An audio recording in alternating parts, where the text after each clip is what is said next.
ল্যাপটপে থাকা সেই লোগো, আয়ুষের ভালোবাসার চোখ দুটো হলো কুসুমের, জেনে গেল মীনাক্ষী।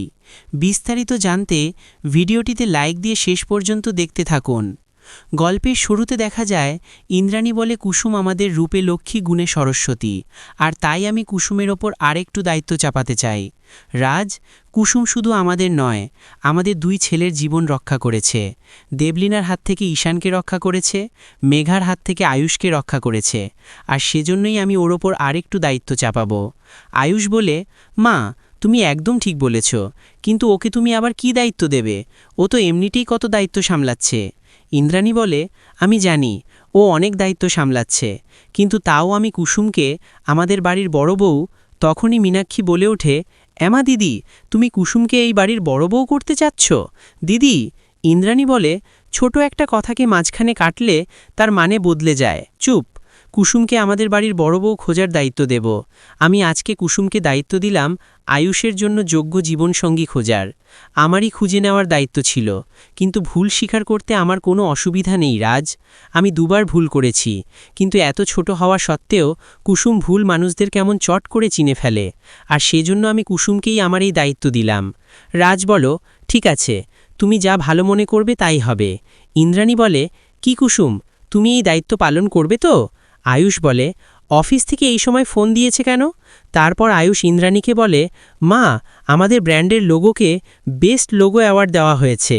রাজ বলে, ইন্দ্রাণী দেখলে, যেই আমাদের পরিবারের উপর থেকে কালো ছায়া সরে গেল, সেই একটা ভালো সুখবর পেলাম আমরা। আয়ুষ মনে মনে বলে, আমিও জানতে চাই এই চোখ দুটো কার, কে আমার সামনে না থেকেও সারাক্ষণ যেন আমার সাথেই আছে, কাকে আমি অজান্তেই ভালোবেসে ফেলেছি। দেবলীনা বলতে থাকে, এত কিছু করলাম, তারপরও বেস্ট অ্যাওয়ার্ড ইন্দ্রাণীরাই পেল। রাতুল শুধু আমাকে বলেছিল ওই চোখ দুটো কুসুমের, কিন্তু আমি তো কাউকে বলিনি, কারণ আমার ওই লোগোটা চাই। পরের দিন দেবলীনা ফুল নিয়ে এসে বলে, কংগ্রাচুলেশনস আন্টি। কুসুম বলে, আমি বুঝতেই পেরেছিলাম আপনি জেল থেকে ছাড়া পেয়ে গেছেন। কি করতে এসেছেন এখানে? ইন্দ্রাণী বলে, শুনেছিলাম তুমি সংশোধনাগারে ছিলে, কিন্তু ওরাও বোধহয় বুঝেছে তোমার সংশোধন সম্ভব নয়। আয়ুষ বলে, দেবলীনাকে পরিষ্কার করে বলো, কি উদ্দেশ্য নিয়ে এসেছো এখানে? দেবলীনা বলে, আপনি ভেতরে আসুন, ইনি আমার লয়ার, ইনি বলে দেবেন আমি এখানে কি করতে এসেছি। লয়ার বলে, মেঘা ম্যাডাম মারা যাওয়ার আগে একটা জবানবন্দি দিয়েছিলেন। তিনি বলেছেন আমার ক্লায়েন্ট যা করছে মেঘা ব্যানার্জির ভয়ে, তাই ওনাকে ছেড়ে দেওয়া হয়েছে। কুসুম বলে, কিন্তু মেঘা ম্যাডাম তো এখানেই মারা গেছে, তাহলে জবানবন্দিটা কে দিল? দেবলীনা বলে, আন্টি আর কুসুম, তোমরা দুজনেই জানো আমি এত কাঁচা খেলোয়াড় নই। কুসুম বলে, দেবলীনা ম্যাডাম, আপনার এখানে আসার কারণটা কিন্তু এখনও জানতে পারলাম না। দেবলীনা বলে, যেই লোগোর জন্য তোমরা অ্যাওয়ার্ডটা পেয়েছ সেই লোগোর কপিরাইট তো তোমাদের কাছে নেই, আমার কাছে আছে। সারপ্রাইজ! আয়ুষ বলে, মা, দেবলীনার লিগ্যাল নোটিশ অনুযায়ী এই লোগোর কপিরাইট আমাদের কাছে না, দেবলীনার কাছে আছে। আগামী ৮ দিনের মধ্যে আমি যদি সেটা প্রমাণ করতে না পারি, তাহলে এই কপিরাইট দেবলীনার হয়ে যাবে। দেবলীনা বলে, আমার না তোমাদের কথা ভেবে খারাপ লাগছে জানো, লোগোটা তো তোমাদের লাকি চান্স ছিল, তাই না?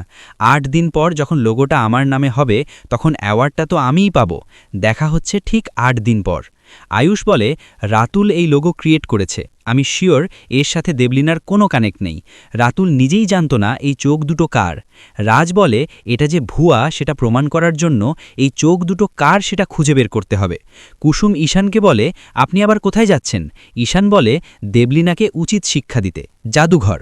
কুসুম বলে, আপনি কোথাও যাবেন না ঈশান সাহেব, দেবলীনা ম্যাডাম অনেক চালাক মানুষ, উনি আমাদের মতো আবেগের বশে সিদ্ধান্ত নেন না, যা করে ভেবে চিন্তে করে।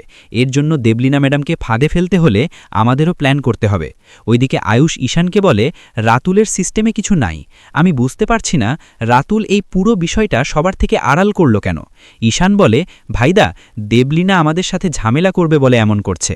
আয়ুষ বলে, এই চোখ দুটো যারই হোক না কেন, যার জন্য আমরা এই সম্মান পেতে চলেছি, তার সাফল্যের কৃতিত্ব ওরও পাওয়া উচিত।